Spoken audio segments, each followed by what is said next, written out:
Nawala na ba yung equity? Ganito kasi, tingnan natin yung record. Nung panahon na ako ang speaker. Meron ba kaming insertion?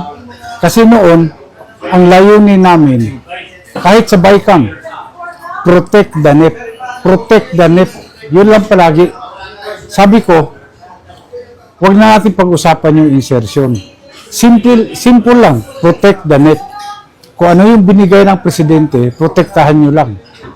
Kasi yan, pinag-aralan mabuti yan, dumaan yan sa Regional Development Council.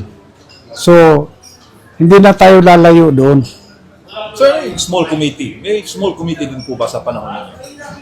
Ngayon ko lang nga rin narinig yung small committee na yan. Opo. Na parang mas makapangyarihan pa sila sa BICAM na sila lang yung nag-e-edit ng mga... Inimbento lang nila yan. Sir, ano ang mensahe po ninyo sa mga Pilipino na ngayon po natuturuan ng Senado at Kamara sa issue ng flood control na parang nawawalan sila ng tiwala sa legislative branch ng pamahalaan? Well, malinaw, no? Na tanghali na bayan. Panahon na para kumilos. Tama na yung chat dyan.